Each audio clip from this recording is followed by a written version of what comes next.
دلوں کے سکون کے ختم کرنے کا آخری سبب یہ ہے راتوں کو جاگتے رہنا۔ راتوں کو جاگنے کا آج کے دور میں جو کلچر بنا ہوا ہے یہ بڑا ہی بیکار کلچر ہے۔ اور راتوں میں جاگنے کی وجہ کیا ہے؟ کوئی بہت خاص یا بہت اہم کام نہیں ہوتا ہے جس کی وجہ سے لوگ راتوں کو جاگا کرتے ہیں۔ وجہ کیا ہوتی ہے؟ دوستوں کے ساتھ گپیں مارنا ہے، لفاظیاں کرنی ہے، کوئی دینی کام نہیں ہوتا، کوئی دینی معاملہ نہیں ہوتا، کوئی دینی بحث نہیں ہوتی ہے، بس یوں ہی صرف جاگو، جاگتے رہو رات بھر۔ یعنی آج کا ہمارا ماحول یہ بن گیا ہے کہ ہم نے رات کو دن تو دن کو رات بنا رکھا ہے۔ جب ہم راتوں کو سوتے ہیں اور دن بھر ہم جب راتوں کو جاگتے ہیں اور دن بھر سوتے ہیں تو اس کا نقصان آپ جانتے ہو کیا ہے؟ اس کا نقصان صرف صحت پر نہیں پڑتا، اللہ تعالیٰ کے احکامات پر بھی اس کا اثر پڑتا ہے۔ آدمی فرائض کو چھوڑ دیتا ہے، فرائض سے دور ہو جاتا ہے، آدمی کے صحت پر بھی اس کا گہرا اثر پڑتا ہے۔ ابھی آپ دیکھیں اللہ تعالیٰ نے قرآن کے اندر جہاں رات کا تذکرہ فرمایا ہے وہاں سکون کا بھی ذکر کیا ہے۔ اللہ نے کیا فرمایا؟ هو الذي جعل لكم الليل لتسكنوا فيه والنهار مبصرا، فرمایا کہ اے میرے بندو اللہ تعالیٰ نے تمہارے لیے رات کو پیدا کیا ہے، رات کو بنایا ہے۔ رات کو اس لیے بنایا ہے تاکہ تم رات میں سکون حاصل کرو، اطمینان حاصل کرو۔ یعنی کہ رات میں جو سونا ہے، یہ رات کا سونا ہمارے دلوں کے سکون کا باعث ہے۔ ہمارے دلوں سے اس رات کے سونے سے اطمینان ہوتا ہے، سکون ہوتا ہے۔ لیکن ہمارا کلچر آج بدل چکا ہے، حالات بدل چکے ہیں۔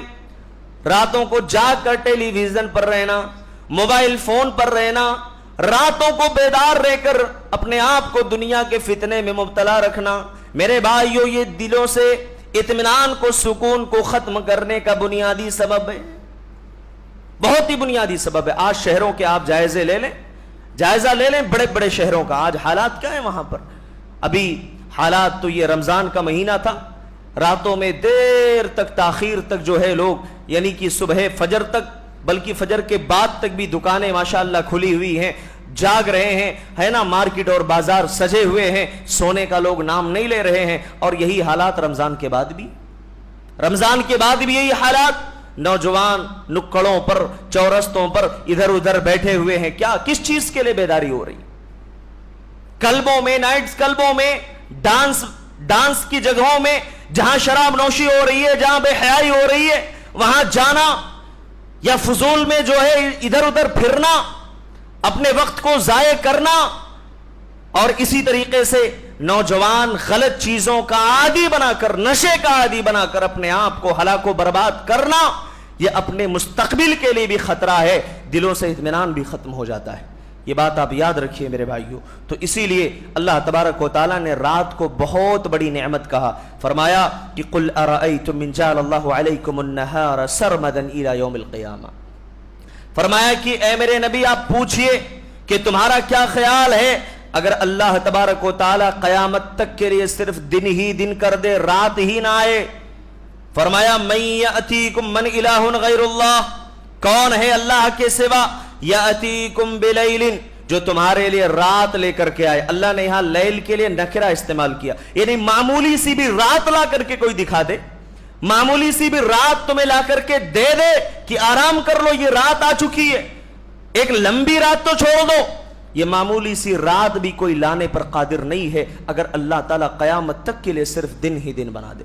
میرے بھائیوں، اس لیے راتوں کو جاگنے کا جو کلچر ہے اس کو ختم کرنے کی ضرورت ہے۔ اپنے گھروں کے حالات بدلیے۔ اگر گھروں میں جاگنے کی عادت ہے 10-10، 11-11، 12-12 بجے تک، 2-2 بجے تک، تو ان حالات کو بدلیے۔